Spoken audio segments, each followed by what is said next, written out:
Hey everyone, welcome to part 6, the last part of Dungeon Journey playthrough. So, we're gonna be going into Ruined Castle and see if we can defeat the last boss here. So, we're gonna be going through 30 floors.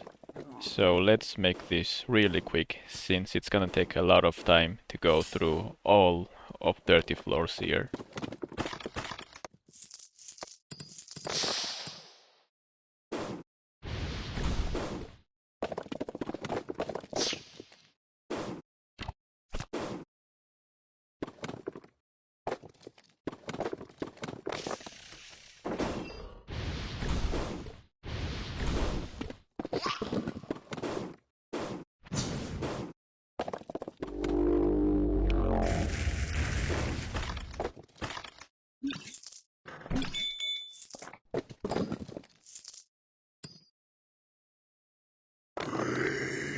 So, considering how little this game costs, it costs somewhere around $2 on Steam, and when it goes on sale, when it goes on 90% sale, the game will cost somewhere around 20-30 cents.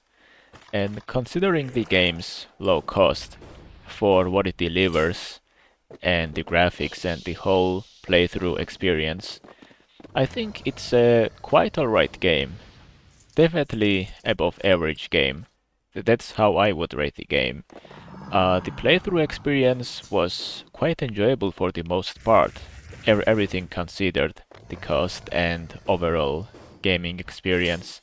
So, aside from that, I think the blocking mechanic, the way it works, the unique mechanic of the game that it delivers, well, it's not technically unique. Obviously, some other games have it, but the mechanic itself, the block mechanic, I think it's kinda alright. It's pretty enjoyable that you're able to do so much with your skill.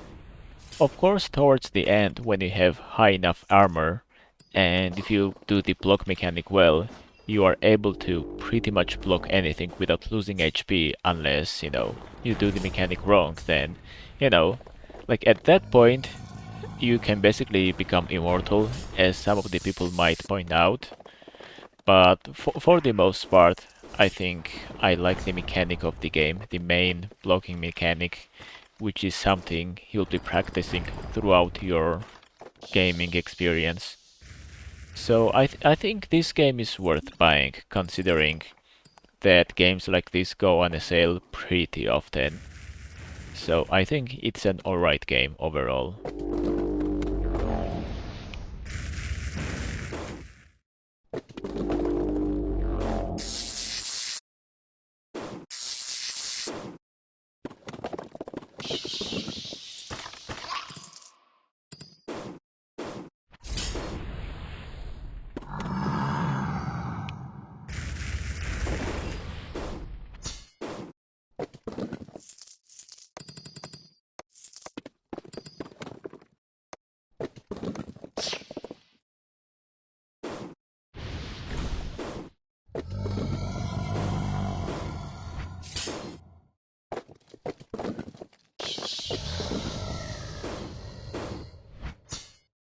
The only feature that I wish was opened from the very start is that you don't get to play all of the heroes from the very beginning. You have to unlock those heroes by playing through as your first available hero, which is, Sorceress and the Knight. And like if every single hero was opened at the very start, I think the game would have been way more enjoyable since you can try every hero from the very beginning. I think that would be a lot more enjoyable than just making yourself play through the whole game so that you can unlock a hero that you might like. So, like if you're a fan of like caster type of hero or like a knight or a warrior, then maybe you're gonna have a better time than someone else who likes some other types of heroes that you're gonna unlock throughout your playthrough of the game. And like some of the heroes unlock at the very end once you defeat the very last boss, which is kind of upsetting. So like if every hero was available from the very start, I guess the game would be way better. And by the way, the game doesn't necessarily provide you with a good or like a tutorial at all. So I guess that's another downside of the game. If you are interested in learning and exploring every single option in the game, that's something I guess you're gonna learn throughout your gaming experience, as well as you're gonna learn every other mechanic and how the game works, etc. And another semi-confusing part about the game is that you kinda have to learn how every single attack works, how much time it takes, and what type of attacks every single mob has, because if you don't know how fast the mob is gonna attack you, you're gonna have a hard time and it might even be impossible for you to block, which is the core mechanic of the game. And something that many players might not figure out at the start of the game is that if you do a successful block, as you can see, the enemy mob that attacked you gets covered with gold and lightning, which indicates that you did your block well, and the next attack you do towards the target is basically gonna be free because the target is not gonna respond to your attack after a successful block. So that's something I wish that was more obvious to players so that they know what to do unless they're told by, a friend or someone that that's the thing. So other than that, I think everything is fine for the most part.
Okay, so this is the last floor. And let's see what we can do here. Because I assume the boss is gonna be really difficult to deal with. I mean, even the mob is difficult to deal with.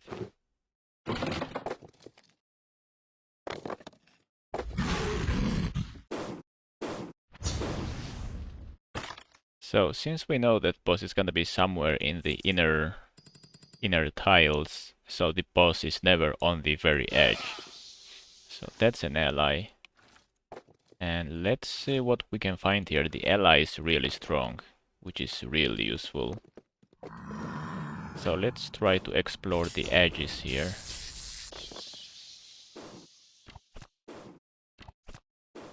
Okay, we have a well there, which is really useful.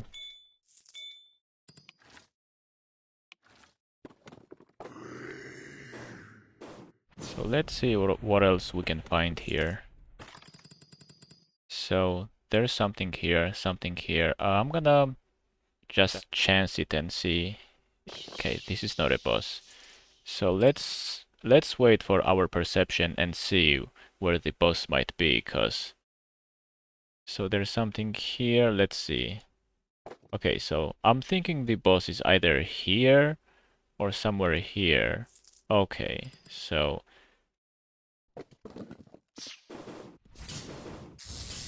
the boss is likely somewhere. So there's a chest here, so he cannot be here. Okay.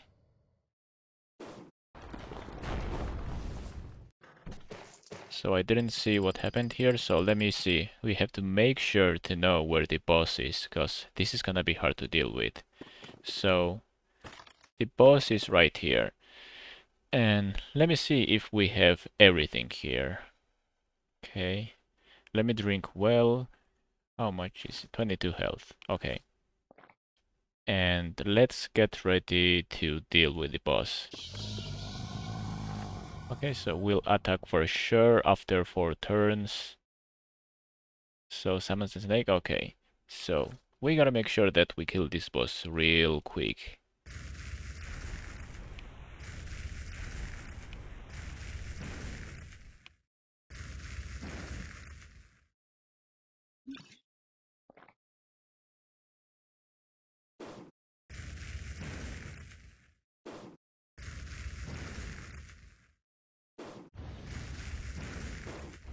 Okay, that was very close for comfort.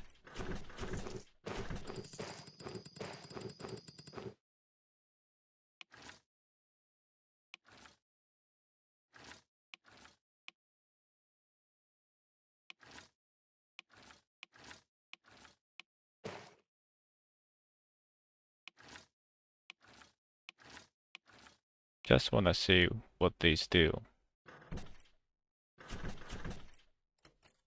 Okay, and let's throw something away real quick.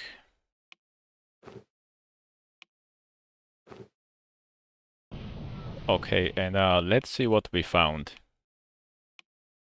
Maybe we're gonna get an upgrade or two.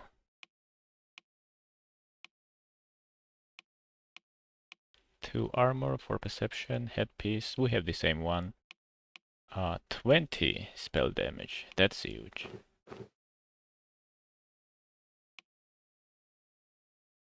Okay, so let me craft a better gem at the Mystic. So we're gonna need yellow, so let me craft about 3, I guess.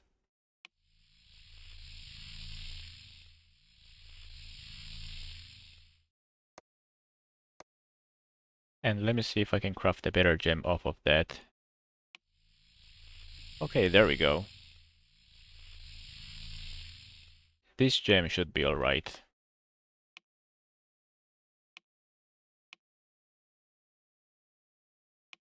So just gonna make sure that I don't find a better item in my inventory before I put anything on.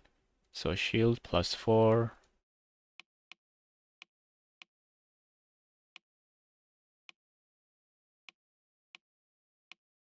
Damn, this is a very strong item. Too bad we're not a knight or something. So, amulet, 4 mana for attack. I mean, this is quite okay actually. But I actually prefer 20% more fine to collectibles since we rely on abilities, not on raw attack. Alright, so let's put a gem in this item. There we go, plus 50 spell damage. That's a lot. Alright, and let's sell our items.